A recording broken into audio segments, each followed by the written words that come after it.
Bismillahirrahmanirrahim. Assalamualaikum warahmatullahi wabarakatuh. Alhamdulillahirabbil alamin wa bihi nasta'in ala umuri dunya waddin. Wassalatu wassalamu ala asrofil anbiya'i wal mursalin wa ala alihi wa sahbihi ajma'in. La hawla wa la quwwata illa billahil aliyyil azim. Rabbi shrahli sadri wa yassirli amri wahlul 'uqdatam min lisani yafqahu qawli. Berjumpa kembali kita dengan video pembelajaran pendidikan agama Islam untuk kelas 12 dengan judul Cinta Tanah Air dan Moderasi Beragama, yang mana pada kesempatan kali ini kita membicarakan pada bab yang ke-6 ya, tentang moderasi dalam beragama. Pada kesempatan kali ini anak-anak Bapak kita akan mempelajari pada pertemuan yang keempat. Jadi ini merupakan untuk pertemuan bab 6 ini yang keempat, bagian yang terakhir, yang akan bicarakan tentang hadis-hadis tentang moderasi dalam beragama. Dalam literatur hadis, kata al-wasat hampir tidak ditemukan. Jadi dalam hadis-hadis, kata wasat ini hampir tidak ditemukan. Hanya saja kata yang digunakan dalam padanan maknanya yakni al-qasad, yang bermakna al-tawassut dan al-i'tidal.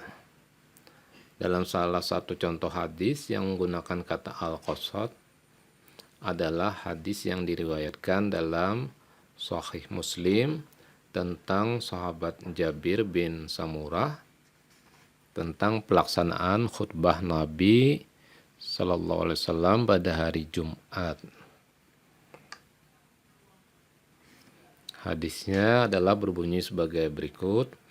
An Jabir bin Samurah qala kuntu usalli ma'an Nabi sallallahu alaihi wasallam as-salatu fakanat salatuhu qasdan wa khutbatuhu qasda. Artinya, dari Jabir bin Samurah berkata, aku telah sholat bersama Nabi Sallallahu Alaihi Wasallam berkali-kali dan aku dapati sholatnya dalam pertengahan. Khutbahnya juga pertengahan. Jadi Nabi ini sholat pertengahan, arti pertengahan ya tengah-tengah, tidak terlalu pendek, tidak terlalu panjang. Khutbahnya juga pertengahan, tidak terlalu panjang, tapi juga tidak terlalu sangat pendek, ya pertengahan. Dari beberapa prinsip dasar dan karakteristik wasatiyah yang diintisarikan dalam hadis dikutip dari tulisan Ardiansah Islam Wasatiyah. Perspektif hadis adalah terdapat beberapa prinsip. Jadi dalam bukunya Islam Wasatiyah, perspektif hadis yang ditulis oleh Ardiansa itu ada beberapa prinsip. Pertama, al-khairiyah yang memiliki arti terbaik atau terpilih. Ali Imran ayat 110. Umat Islam merupakan umat terbaik dan terpilih yang disebutkan dalam kitab suci Al-Quran. Dalam kedua sifat tersebut, umat Islam seyogyanya membawa nilai-nilai kedamaian dan kelembutan. Jadi umat Islam itu adalah umat yang khairiyah, yang terbaik dan terpilih. Kemudian yang kedua, al-adl atau al-adalah, yakni adil. Dalam wasat al-qasad dinilai keadilan merupakan yang penting. Keadilan mencakup segalanya baik dalam hal yang bersifat ketauhidan ataupun kehidupan bermasyarakat. Jadi ada perkataan tentang al-adl atau adil. Jadi dalam wasat al-qasad ini nilai keadilan merupakan yang penting dalam kehidupan bermasyarakat. Kemudian Islam itu juga at-ta'awuz. Yang ketiga adalah at-tawazun ya. Jadi yang ketiga ini adalah at-tawazun yang berarti keseimbangan.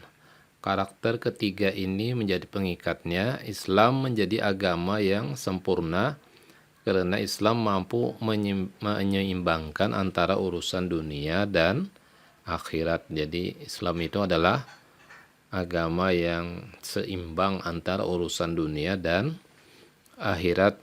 Seseorang yang seimbang dalam kehidupannya akan seimbang pula dalam kehidupan sosialnya.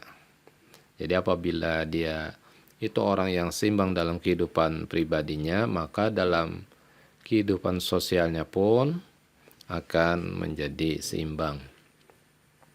Keempat, Islam itu adalah at-tasamuh atau toleran atau toleransi. Dalam karakter dan prinsip ini merupakan pembuka dari wasat.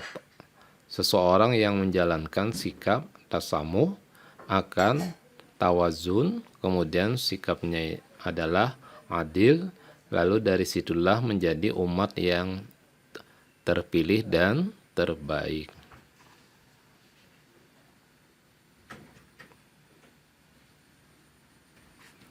Yang kelima adalah al-istiqomah.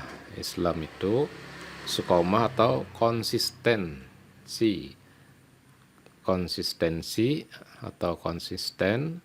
Selain 4 karakter dan prinsip wasat di atas, seseorang hendaklah memegang prinsip berada dalam jalan yang lurus. Istiqomah artinya dia tetap dalam pendiriannya sampai akhir atau berada dalam jalan yang lurus, konsisten, istiqomah. Kemudian yang keenam, Islam itu adalah raf al-haraj, menghilangkan kesulitan. Prinsip ini sesuai dengan sabda Nabi SAW, berikanlah kemudahan, jangan mempersulit. Berikanlah ketenangan, jangan membuat gaduh. Jadi orang itu disuruh supaya memberikan kemudahan kepada orang lain, jangan suka mempersulit urusan orang. Kalau suka mempersulit berarti dia sama dengan mengingkari dari sabda Nabi Shallallahu Alaihi Wasallam. Kemudian berikan ketenangan, jangan suka membuat gaduh, jangan suka membuat onar. Jadi kita disuruh supaya menenteramkan keadaan. Dari sini jelaslah bahwa Rasulullah adalah sosok pemimpin yang bersikap sederhana, yang tidak mempersulit umatnya dengan memberikan solusi yang tidak memberatkan. Jadi Nabi itu suka memberikan kemudahan kepada umatnya, bukan kita itu disuruh untuk mempersulit orang lain. Jadi kalau kita memang menuruti daripada akhlak Rasulullah, kita harus senang memberikan kemudahan pada orang lain, jangan kita menyulit-nyulitkan urusan orang lain. Sehingga misalnya ada pepatah yang memang ini bukan sesuatu yang baik, kalau bisa dipersulit mengapa dipermudah. Nah, itu jangan sampai dikerjakan. Semestinya adalah kalau bisa mudah, mengapa menjadi sulit. Kemudian dari keenam prinsip dan karakter tersebut, Wasat dalam hadis memiliki kesinambungan dengan sikap-sikap baik lainnya dengan mengedepankan toleransi dan keseimbangan. Semoga umat Islam senantiasa memberikan kedamaian bagi sekitarnya, bagi dirinya dan orang lain. Jadi Islam itu adalah damai, Islam itu indah. Jangan sampai Islam itu memberikan memberikan rasa tidak tentram bagi orang lain. Jadi harus kita memberikan kedamaian. Itu orang Islam. Jadi orang Islam itu suka damai dan keselamatan. Makanya kita memberi salam kan supaya mendoakan keselamatan atau supaya damai. Kemudian itu yang bagian yang keempat dari pertemuan kita. Kemudian kita lanjutkan dengan yang nomor 10 adalah penerapan moderasi beragama dalam kehidupan sehari-hari. Jadi kita bicarakan tentang penerapan moderasi beragama dalam kehidupan sehari-hari. Setiap agama pasti memiliki aturan terkait dengan toleransi. Islam sebagai agama terbesar yang dianut oleh mayoritas warga Indonesia tentunya memiliki aturan-aturan yang mengacu kepada kemaslahatan umat Islam. Setidaknya aturan-aturan itu memiliki korelasi dengan misi moderasi beragama yang menjadi landasan negara Indonesia. Islam sendiri dalam pembentukan hukumnya memiliki 5 prinsip, yaitu menjaga agama,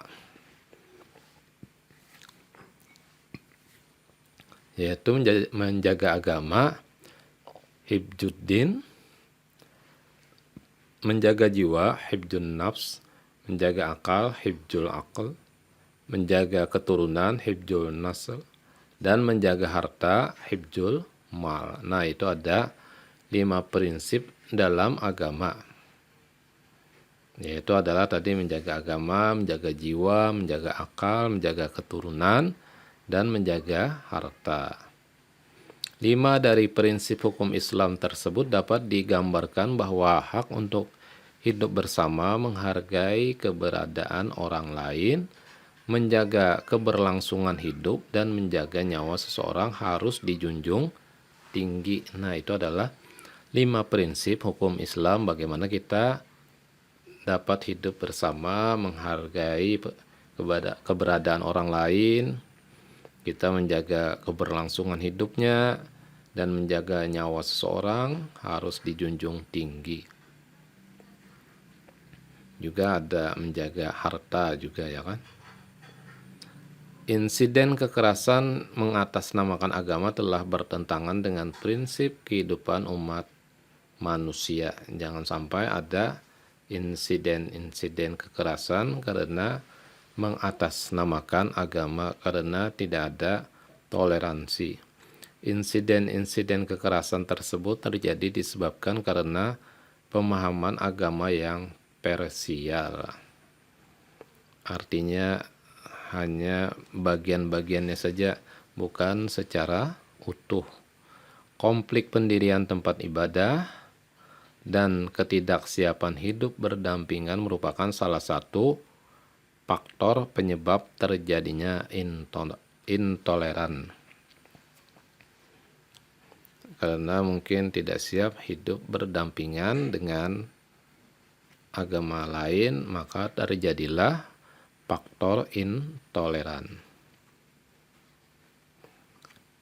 Pemahaman yang parsial itu akan membuat pengikutnya bertindak tidak sesuai dengan ajaran agamanya. Jadi kita di sini diharapkan agar dalam memahami agama itu jangan bersifat parsial saja, hanya bagian saja, hanya satu sudut pandang, tapi hendaklah secara menyeluruh. Sehingga hal-hal yang tidak diinginkan, misalnya terjadi insiden kekerasan, dalam kehidupan beragama itu tidak terjadi. Artinya kita diharapkan lebih dewasa dan bijaksana dalam bertindak.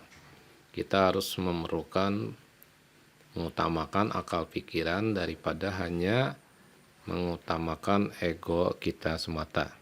Oleh karena itu kita hendaklah memahami agama itu secara menyeluruh, jangan hanya berupa parsial saja. Mudah-mudahan dengan pemahaman agama yang lebih komprehensif secara menyeluruh, maka tidak terjadi lagi kekerasan yang mengatasnamakan agama yang bertentangan dengan prinsip kehidupan umat manusia. Demikian apa yang dapat disampaikan, mudah-mudahan memberikan manfaat kepada kita semua.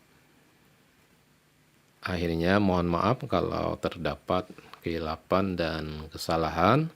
Wabillahi taufiq wal hidayah. Assalamualaikum warahmatullahi wabarakatuh.